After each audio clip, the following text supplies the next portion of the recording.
En fait, on est parti au Mexique pour travailler avec des entrepreneurs et travailler sur notre business finalement. Et on s'est retrouvé à travailler toute une semaine sur les énergies. Oui, sur les énergies. Les énergies, les ressentis, les hyper ressentis, avec des prises de conscience par rapport à l'impact que l'on peut avoir sans même rien dire, sans même rien faire, juste par l'énergie dégagée et je dirais cette énergie créée par ce qu'on pouvait ressentir à l'intérieur de nous. On est allé dans on va dire une sorte de favelas pour les enfants. Donc, on est allé donner, je crois, des paniers repas pour une douzaine de familles. Chacun de nous dans le groupe qui était là, on était une dizaine, était très impactés. C'est vrai.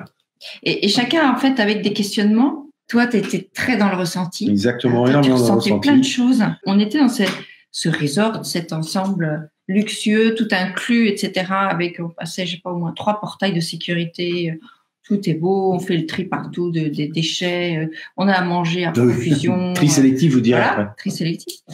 Et puis, on passe juste cette première barrière et on est dans la vraie vie. Ouais. Et là, du coup, il y avait ce contraste. Et moi, à un moment donné, je me suis connectée en fait à l'énergie de ce resort, cette station balnéaire où on était. Et j'ai ressenti en fait comme cette bulle, en fait, une espèce de bulle de quelque chose qui est superficiel et qui n'est pas la réalité. Et dès qu'on sortait, on était confronté à la réalité. Maintenant, après, on peut se demander laquelle est la vraie réalité, peu importe. Et à leur réalité. À leur réalité. Il y avait un décalage qui était perturbant, vraiment perturbant.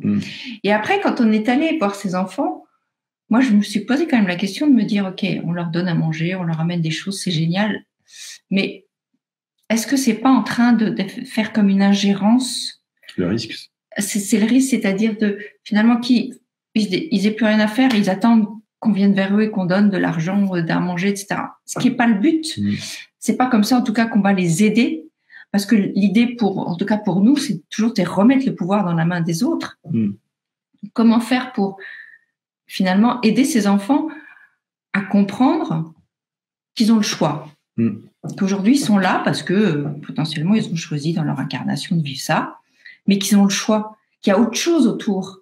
Donc c'est leur montrer qu'il y a autre chose qui existe et que libre à eux de décider qu'ils veulent casser là où ils sont, qu'ils veulent avancer et changer cette chose-là justement pour montrer que c'est possible. Et voilà, on est allé faire cette démarche. Ensuite, évidemment, nous, on a participé au don. Ça, après, chacun fait ce qu'il veut. Mais ça a été très chamboulant parce qu'en fait, on se dit que c'est, comme il le dit lui-même, salut Émilie, une goutte d'eau. C'est une goutte d'eau dans l'océan, c'est vrai. C'est une vraie goutte d'eau dans l'océan. Ce qu'on fait, nous aussi, c'est une goutte d'eau dans l'océan. Mais d'un autre côté, l'océan est fait d'une multitude de gouttes d'eau. Donc, on se dit qu'il ne faut pas arrêter d'être une goutte d'eau, il faut continuer. Et c'est pas interdit d'essayer de les accompagner à le faire parce que, comme je le dis toujours, si on résolvait tous nos problèmes tout seul, le métier de coach n'existerait pas, le métier de psychothérapeute n'existerait pas, les métiers d'accompagnement n'existeraient pas. Et moi, je voudrais aussi compléter ce que disait Sandra. Effectivement, quand on est parti, il y avait un gros malaise dans le bus. Les gens étaient très très impactés, surtout à la descente du bus. Et moi, c'est vrai que partir comme ça, voir des enfants dans la difficulté, ça a fait remonter des souvenirs d'il y a 22 ans, quand je suis allé adopter Théo, parce que moi, j'ai passé beaucoup de temps dans l'orphelinat. Je suis beaucoup allé à l'hôpital et j'ai vu des choses vraiment, vraiment très, très, très tristes pour nous, parce qu'on le ressent avec de la tristesse. Mais eux, eh bien, ils prennent ça comme une fatalité souvent. Ils connaissent rien d'autre. Et puis, ça m'a fait remonter beaucoup de souvenirs. J'étais très, très, très, très ému. Vous savez comment je peux l'être en partant dans le bus. Et j'ai eu des discussions avec les gens qui étaient à côté de moi. Et à un moment donné, je me suis dit, OK, il y a de l'émotion, je l'accepte. C'est normal, ça fait retenir 22 ans en arrière avec des charges émotionnelles très fortes par rapport à tout ce que j'ai vécu au Vietnam. Et quand je vais descendre du bus, je vais être là pour les enfants. Parce que ces gamins, OK, on va peut-être leur donner que 2 heures de sourire, 2 heures de changement. Mais c'est 2 heures de plus qu'ils n'auraient pas eu sinon. Donc, je me suis mis vraiment dans ce mindset de me dire, je suis là pour eux. Si j'ai envie de pleurer en remontant dans le bus, je pleurerai en remontant dans le bus. Mais là, je suis là pour eux, pour leur donner de l'espoir, pour leur dire qu'ils peuvent encore changer les choses, qu'ils peuvent avoir d'autres perspectives. Et par rapport à ce que disait Sandra sur l'ingérence, j'ai discuté avec Michel, qui est le fondateur de l'association, un Français qui est parti vivre au Mexique, qui a épousé une Mexicaine. J'ai discuté avec lui. Effectivement, leur objectif maintenant, c'est de leur permettre d'avoir accès à des formations, des choses comme ça, pour qu'ils puissent devenir autonomes, entre guillemets, se responsabiliser parce qu'ils sont pas mal responsables de leur famille et ils galèrent pas mal pour s'en sortir. Et voilà, cet épisode des enfants un peu démunis comme ça.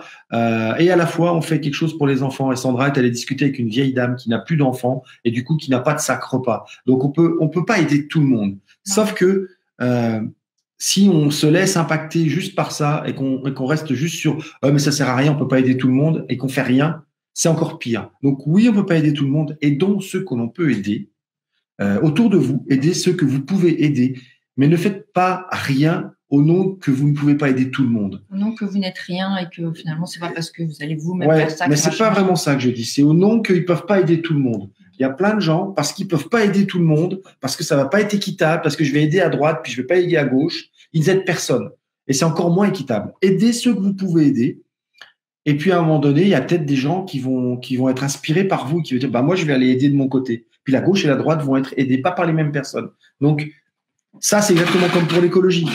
Et continuez d'éteindre vos lumières, même si vous pensez que vous êtes le seul à le faire et que ça changera rien. Si, ça changera. Si tu réfléchissez que vous êtes 1000 dans votre quartier et qu'il y a au moins 100 personnes qui éteignent une lumière, vous n'êtes plus tout seul. Donc, continuez de faire ces petits gestes que vous pensez inutiles. Ils ne sont pas inutiles. Et ben, c'est pareil pour aider les autres. C'est pareil pour aller accompagner des enfants.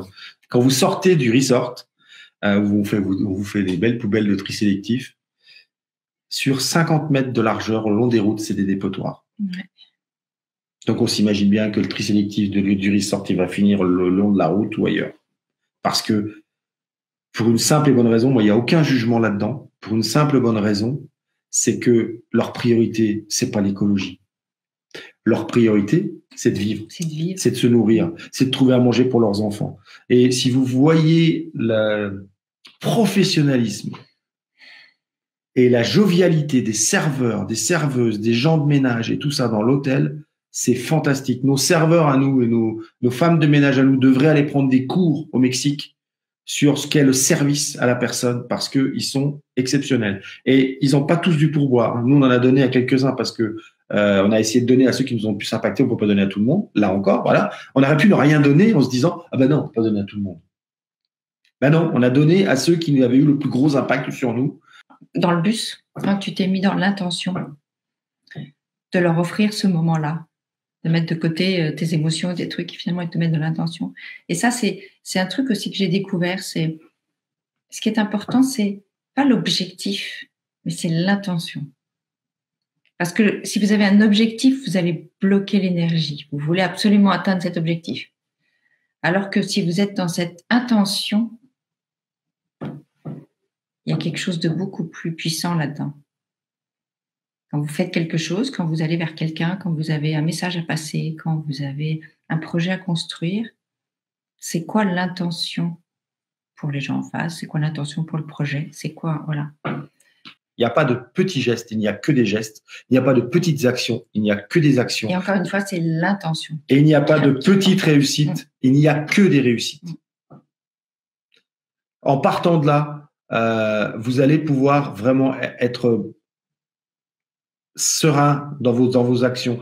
Et je voyais Émilie donc qui disait que peut-être elle avait fait preuve d'ingérence parce que elle avait voulu amener une petite fille. J'ai lu rapidement, Émilie, tu me pardonneras, une petite fille à pouvoir étudier et tout, puis qu'elle étudie pas. Et à la fois, c'est pas grave parce que cette ingérence, tu l'as fait avec une bonne intention. On sait que les bonnes intentions n'amènent pas toujours ce que l'on souhaite, mais peu importe, sois en paix avec ça. Rattrape-le autrement.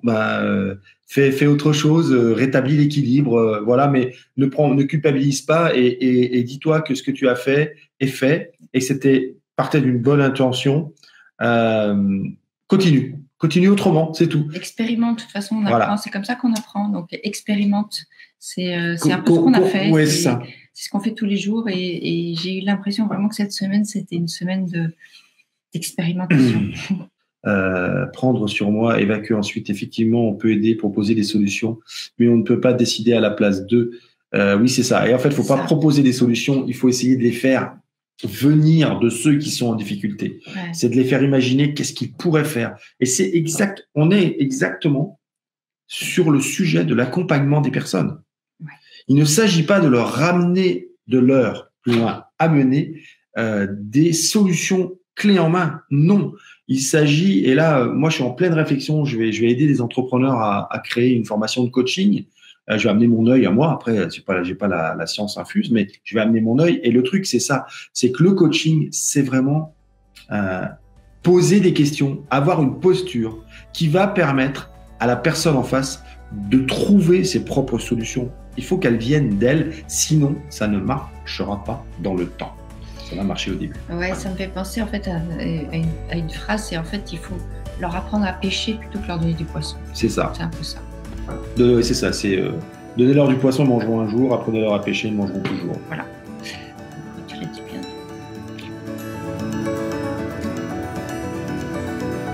Vous savez que c'est tous les jeudis à 7h30 vous attend. Vous savez ça.